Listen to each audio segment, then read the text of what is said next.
السلام علیکم ورحمۃ اللہ وبرکاتہ۔ پہلے بچوں، آپ کو معلوم ہی ہے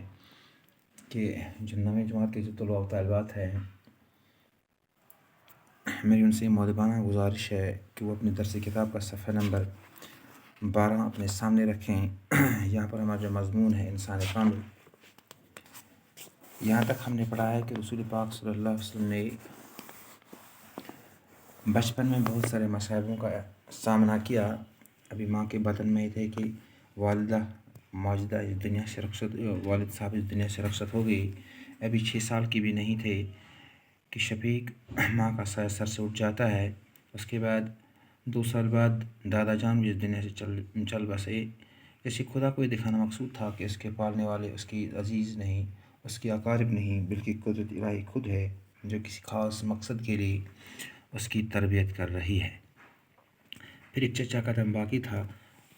اور اس چچا نے اپنے ہونہار بھتیجے کی سرپرستی کا فرض اپنے ذمہ لیا، اور اس کو تجارت وغیرہ کے سلسلے میں شام وغیرہ ملکوں کا اس نے سفر کیا، اور اس سے انسانی کی جو حالت تھی، چاہے وہ روحانی حالت تھی، مادی حالت تھی، اقتصادی حالت تھی، وہ سب سمجھنے کا موقع ملا کہ کس طریقے سے انسان اپنی زندگی گزر بسر کر رہا ہے۔ آج ہم یہاں سے سٹارٹ کریں گے۔ دل کی آنکھیں تو قدرت نے ابتدا سے روشن کی تھیں، اب باہر کی آنکھوں نے بھی انسان کی گمراہی اور زوال کے منظر دیکھے، جس سے دل پر چوٹ پڑی اور وہ سوچ بیدار ہوئی جو تمام معلمین اخلاق اور انسان کے خادم کے حصے میں آئی ہے، یعنی انسان کی زندگی کو کس طرح بہتر بنایا جائے، ان کے کردار میں کس طرح پاکیزگی اور شرافت پیدا ہو۔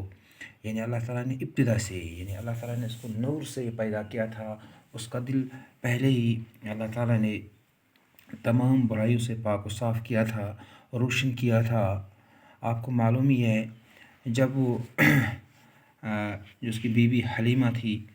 جب وہ بیوی حلیمہ کی لڑکی کے ساتھ ان بکریوں کے چرانے کے ساتھ جب وہ چھوٹا ہی تھا، جب اس کو اپنی ماں نے دودھ پلانے کے واسطے بیوی حلیمہ کے حوالے کیا تھا، تو وہاں پر ایک ایسا واقعہ پیش آیا کہ وہاں پر 2 آدمی آئے، انہوں نے رسول پاک صلی اللہ علیہ وسلم کا دل یہاں پہ چیر لیا اور اس کو بالکل صاف کیا۔ ایک بہت بڑا واقعہ ہے، اور اس کے بعد یعنی اللہ تعالیٰ نے اس سے اس کا جو دل تھا وہ پہلے ہی اس کو روشن کیا تھا۔ اب باہر کی جو آنکھوں نے بھی اس نے دیکھا کہ انسان کتنا گمراہ ہو گیا ہے،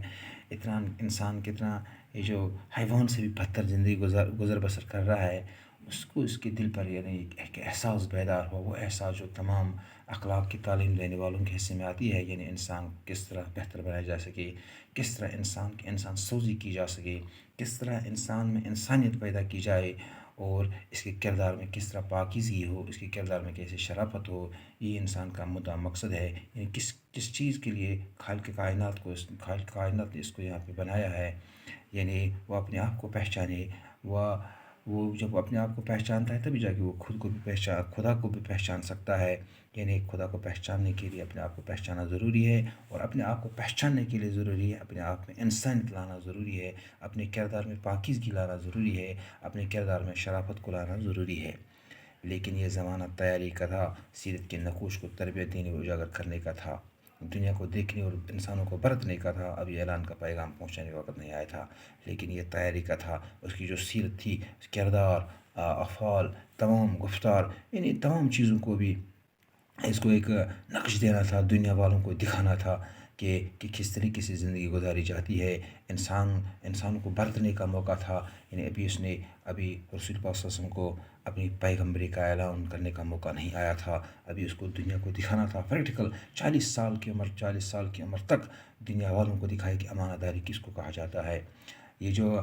سچائی یا امانت داری، شرافت، تمام چیزیں کس طریقے سے ازدواجی زندگی گزاری جاتی ہے، کس طریقے سے کاروبار کیا جاتا ہے۔ اگر اس پورے شہر میں کوئی امانت دار مشہور تھا، اگر کوئی دیانتدار مشہور تھا، اگر کوئی سچا انسان مشہور تھا، وہ صرف حضرت محمد مصطفیٰ صلی اللہ علیہ وسلم تھے، چاہے ان کا دشمن تھا، چاہے ان کا دوست تھا، چاہے اپنے تھے، چاہے پرائے تھے، سب بے اتفاق رائے انہیں امین اور صادق مانتے تھے۔ اور انہوں نے تجارت کا شکل اختیار کیا سب سے پہلے، اور رسول اکرم صلی اللہ علیہ وسلم نے کون سا شکل اختیار کیا، کون سا پیشہ اختیار کیا، تجارت کا پیشہ اختیار کیا۔ آج بھی ہم دیکھتے ہیں جو تجارت پیشہ افراد ہیں وہ ہر لحاظ سے خوش ہیں، کیونکہ وہ پیشہ ہے کہ اگر اس میں پاکیزگی کے ساتھ چلا جائے، اگر اس میں سادگی اور شرافت کے ساتھ چلا جائے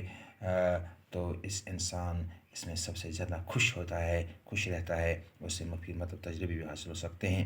اس کے پاس دولت نہیں تھی، لیکن نوجوانی میں ہی ان کی دیانت، امانت و سمجھدار کا شعرہ پھیل چکا تھا۔ ان کے پاس دولت نہیں تھی، لیکن ان کے پاس ایک بہت بڑی دولت تھی۔ وہ کون سی دولت تھی؟ دیانت داری، امانت داری، سمجھداری۔ اس شعر سے متاثر ہو کر عرب کی ایک بے شریف اور بیوہ خاتون اپنے تجارت انتظام ان کے سپرد کر دیا، اور اس فرض کو انہوں نے ایسے ایماندار سلیقے اور کامیابی کے ساتھ انجام دیا کہ اس محترم خاتون بی بی خدیجہ نے اپنی طرف سے شادی کی خواہش ظاہر کی، اور مبارک رشتہ آئندہ 25 برس یعنی ان کے انتقال تک قائم رہا۔ اس طرح انہیں خاندانی زندگی اور آداب اور شرافت کو برتنے اور دنیا کے سامنے ان کی عملی مثال پیش کرنے کا موقع حاصل ہوا۔ اور اس کی تجارت، اس امانت داری کو دیکھ کر، اس کی شرافت کو دیکھ کر، اس سمجھداری کو دیکھ کر، عرب کی ایک مالدار خاتون تھی، اس کا نام تھا حضرت خدیجہ الکبریٰ رضی اللہ تعالیٰ عنہ، اور اس نے اپنی طرف سے رسول پاک صلی اللہ علیہ وسلم کو شادی کی خواہش ظاہر کی، اور اپنا مال سب کچھ اسی کے حوالے کیا، اور اس طرح رسول پاک صلی اللہ علیہ وسلم نے خاندانی زندگی کے آداب اور شرافتوں کو برتنے کو دنیا کے سامنے ان کو عملی مثال پیش کرنے کا اسے ایک موقع ملا ہے، کس طریقے سے خاندانی زندگی گزاری جاتی ہے، کس طریقے سے ازدواجی زندگی گزاری جاتی ہے۔ اور یہاں پر دنیا والوں کو یہ دکھایا کہ اگر آپ بھی ازدواجی زندگی گزاریں گے، آج ہم دیکھتے ہیں کہ آج ہمارے گھروں میں پریشانیاں ہیں، مشکلات ہیں۔ وجہ کیا ہے؟ وجہ یہی ہے کہ ہم نے رسول پاک صلی اللہ علیہ وسلم کی ازدواجی زندگی اور جو خاندانی زندگی تھی اس کو اچھی طرح سے نہیں سمجھا ہے۔ اگر اس کو آج بھی اچھی طرح سے سمجھا جائے، کسی گھر میں کوئی پریشانی نہیں ہوگی، کسی لڑکیوں کو سسرال میں ستایا نہیں جائے گا، کسی بیٹی کو سسرال میں ستایا نہیں جائے گا۔ مجھے امید ہے کہ آپ کو اس سمجھ میں آیا ہوگا۔ باقی وسلم۔